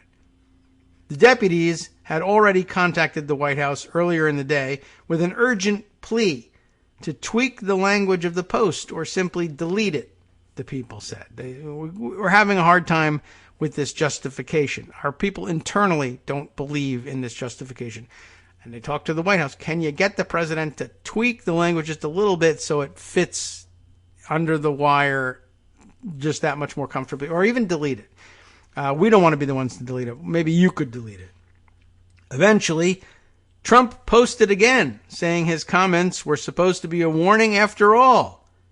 Zuckerberg then went online to explain his rationale for keeping the post up, noting that Trump's subsequent explanation helped him make his decision, which is, of course, exactly backwards. If you would please post that you were actually just warning people that they might become, they might be in trouble, and that the military might end up coming after them, as opposed to me threatening you with the use of the military. I'm just warning you. Well, if you would post that, then it would be okay. So they posted that, I guess. And then Zuckerberg comes out and says, see, it was all okay to begin with. It was just a warning, just like the man said, even though I had to call him and goad him into saying it. The frenzied push-pull was just the latest incident in a 5-year struggle by Facebook to accommodate the boundary-busting ways of Trump, but very heavy spending ways of Trump. The president has not changed his rhetoric since he was a candidate, but the company has continually altered its policies and its products in ways certain to outlast his presidency, which is perhaps even more important than just accommodating him to begin with. Facebook has constrained its efforts against false and misleading news, adopted a policy explicitly allowing politicians to lie, and even altered its newsfeed algorithm to neutralize claims that it was biased against conservative publishers, according to more than a dozen former and current employees and previously unreported documents obtained by the Washington Post. One of the documents shows it began as far back as 2015, when, as a candidate, Trump posted a video calling for a ban of Muslims entering the United States. Facebook's executives declined to remove it, setting in motion an exception for political discourse. The concessions to Trump have led to a transformation of the world's information battlefield. They paved the way for a growing list of digitally savvy politicians, and even some jackasses, we can tell you about some of them, to repeatedly push out misinformation and incendiary political language to billions of people. Not just Steinberg down in North Carolina, but others. It has complicated the public understanding of major events such as the pandemic and the protest movement, as well as contributed to polarization. Okay. How so? Let's continue on. And as Trump grew in power, the fear of his wrath pushed Facebook into more deferential behavior toward its growing number of right-leaning users, tilting the balance of news people see on the network, according to current and former employees. Facebook is now confronting a mounting advertiser boycott, we just told you about, that has pushed down its stock price as companies demand stricter policies against hate speech. Starbucks became the latest on Sunday to say it would hit pause on social media advertising. Facebook is also facing a slow-burning crisis of morale, with more than 5,000 employees denouncing the company's decision to leave Trump's post that said, "When the looting starts, the shooting starts," up. Bowing to those pressures on Friday, Zuckerberg announced a rash of new policies aimed at better policing content on the site. That includes affixing labels on posts that violate hate speech or other policies, even on those from political leaders. But the company said the post wouldn't have qualified. So, okay, we'll have this new policy, but this wouldn't come under that policy because reasons. As the United States heads into another presidential election while facing a pandemic and civil unrest, the latitude given to Trump may afford him a potential advantage. In recent months, he has used Facebook and other platforms to tout misleading information about coronavirus cures, election fraud, and the motives of protesters, frequently targeting a left-wing movement as a cause of violence without citing evidence. It also places Facebook in growing conflict with its counterparts in Silicon Valley. Twitter has labeled several presidential tweets as abusive and misleading, and social media platform Snapchat curtailed the reach of the president's account. The value of being in favor with people in power outweighs almost every other concern for Facebook, said David Thiel, a Facebook security engineer who resigned in March after his colleagues refused to remove a post he believed constituted dehumanizing speech by Brazil's president. Facebook contends the use of incendiary populist language predates social media, and I'm sure it does. Nick Clegg, Facebook's vice president for global affairs and communications, said in a statement that populism wasn't invented in Silicon Valley, pointing to centuries of political history before social media companies' existence. That doesn't really mean anything. It has existed. It exists now. Are you getting paid to disseminate it, or are you not? From the Arab Spring to local candidates challenging political incumbents, social media has also helped to open up politics, not favor one side over the other, Clegg added. Studies have shown the drivers of populism are complex and cannot be reduced to the use of social media. In fact, political polarization has fallen in many countries with high internet use. Facebook declined to make Zuckerberg available for an interview, although it pointed out that Zuckerberg opposed Trump when his Muslim immigration ban went into effect. The White House declined to comment. Zuckerberg talks frequently about making choices that stand the test of time, preserving the values of Facebook and subsidiaries WhatsApp and Instagram for all its nearly 3 billion monthly users for many years into the future, even when those decisions are unpopular or controversial. At one point, however, he wanted to use a different approach to Trump. Now we get to the meat of it.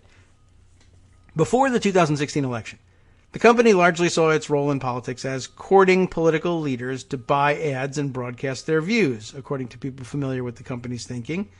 But that started to change in 2015 as Trump's candidacy picked up speed. In December of that year, he posted a video in which he said he wanted to ban all Muslims from entering the United States. The video went viral on Facebook and was an early indication of the tone of his candidacy. Outrage over the video led to a company-wide town hall in which employees decried the video as hate speech in violation of the company's policies. And in meetings about the issue, senior leaders and policy experts overwhelmingly said they felt the video was hate speech, according to 3 former employees who spoke on condition of anonymity. Zuckerberg expressed in meetings that he was personally disgusted by it and wanted it removed, the people said. Some of those details were previously reported. At one of the meetings, Monica Bickert, Facebook's vice president for policy, drafted a document to address the video and shared it with the leaders, including Zuckerberg's top deputy, COO Sheryl Sandberg, and vice president of global policy Joel Kaplan, the company's most prominent Republican. The document, which was previously unreported and obtained by the Post, weighed 4 options.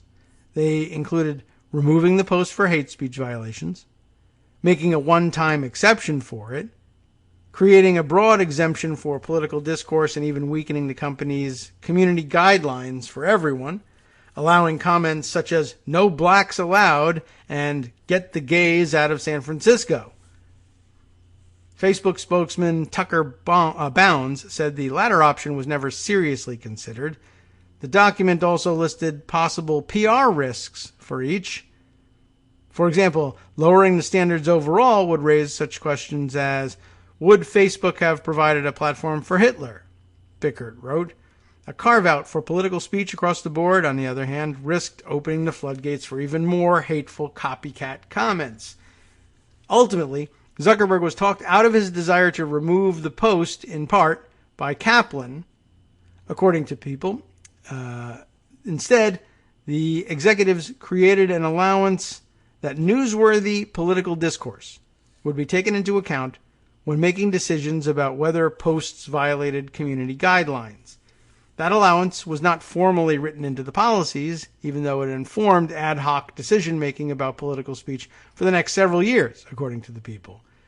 When a formal newsworthiness policy was announced, in October of 2016 in a blog post by Kaplan, the company did not discuss Trump's role in shaping it. In an interview, Bickert said the company ultimately made a call to maintain Trump's Muslim ban video because executives interpreted Trump's comment to mean that the then candidate was not speaking about all Muslims, but rather advocating for a policy position on immigration as part of a newsworthy political debate. She said she did not recall the document where the options were presented, but I mean, the words are pretty clear. Okay. Facebook's bounds added that the newsworthiness policy was added in 2016 after content reviewers removed a photo of a naked girl fleeing a napalm attack, taken, of course, very famously during the Vietnam War. I remember this happened, and they said, yes, this violates our nudity policies and child exploitation policies, but it's a historical document. But okay. Our goal was to recognize the essential public benefit of preserving content that in other contexts wouldn't be allowed, Bounds said. That was a complicated case. I guess, if you get past the dove factor. But in the case of federal or any elected officials, it also ensures that they will be held to account for their words so that people can judge for themselves. In spring of 2016, Zuckerberg also was talked out of his desire to write a post specifically condemning Trump for his calls to build a wall between the United States and Mexico after advertisers in Washington warned it could look like choosing sides, according to Dex Torek Barton, one of Zuckerberg's former speechwriters. The political speech carve-out ended up setting the stage for how the company would handle not only Trump, but populist leaders around the world who have posted content that tests these boundaries, such as Rodrigo Duterte in the Philippines, Jair Bolsonaro in Brazil, and Narendra Modi in India. Though Facebook has cracked down on misinformation, the most problematic influencers are politicians, said Claire Wardle, U.S. Director of First Draft, an organization dedicated to fighting misinformation that has a partnership with Facebook. You can do all the fact-checking in the world, but these influencers have a disproportionate impact. Trump presented a unique challenge, she added. Until then, no one would have considered a president who would have said those things. And that's the major problem here. After the election, it became clear Russia had used social media to sow disinformation. Facebook soon after became a frequent target of the president's ire. He tweeted that the social media giant was anti-Trump and trying to undermine his victory. At the same time, GOP leaders stepped up criticism that platforms such as Facebook and Twitter, with leadership ranks full of liberals, sought to limit the reach of right-leaning voices. There's no credible research supporting Trump's claim that social platforms suppress conservative content, but he still succeeded in getting them to revise their rules for him, said former Facebook spokesman New Wexler, who left the company in 2018. As Facebook scrambled to tackle foreign interference and misinformation, its executives in the nation's capital argued that caution and deference was necessary to survive the new political environment, according to three people familiar with the company's thinking. Facebook's security engineers in December of 2016 presented findings from a broad internal investigation known as Project P to senior leadership on how false and misleading news reports spread so virally during the election. When Facebook's security team highlighted dozens of pages that had peddled false news reports, senior leaders in Washington, including Kaplan, opposed shutting them down immediately, arguing that doing so would disproportionately impact conservatives, according to people familiar with the company's thinking. Ultimately, the company shut down far fewer pages than were originally proposed, while it began developing a policy to handle these issues. How odd that just by coincidence, it turns out that taking down fake news sites would disproportionately hurt conservatives. A year later, Facebook considered how to overhaul its scrolling news feed, the homepage screen most users see when they open the site. As part of the change to help limit misinformation, it changed its newsfeed algorithm to focus more on posts by friends and family versus publishers. In meetings about the change, Kaplan questioned whether the revamped algorithm would hurt right-leaning publishers more than others, according to three people familiar with the company's thinking who spoke on condition of anonymity for fear of retribution. When the data showed it would, conservative-leaning outlets were pushing more content that violated its policies. company had found, he successfully pushed for changes to make the new algorithm to be what he considered even more even-handed in its impact, the people said. But guess what? It probably wasn't. Well, there's much more to it. We're not going to be able to get to all of it here today, but I found this all very interesting, and you might perhaps find interesting, one, finishing up the rest of the story, and perhaps we'll do that together either tomorrow or later in the week. But I also mentioned to you that there was some interesting other information out there about others who likewise used Facebook to disseminate their ridiculousness and to become essentially famous and successful type of people. But this was an interesting bit.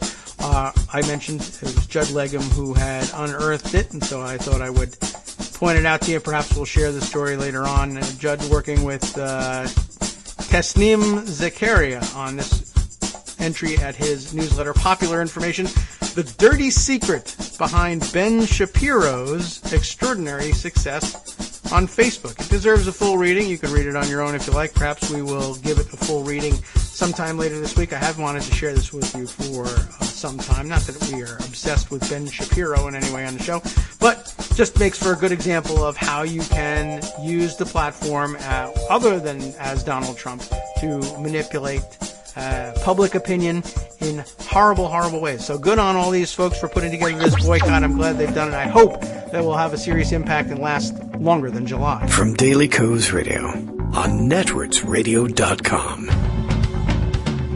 You have been listening to the Kagro in the Morning Show with David Waldman. Lots more that we didn't get to, of course. That coming up next with Justice Putnam on the West Coast Cookbook and Speakeasy. There'll be plenty, I'm sure, about what's going on with the U.S. troops and Vladimir Putin paying those bounties. But also interesting stuff happening here, like among the Kansas State football players. Still upset about those wild tweets from Trump's America First group.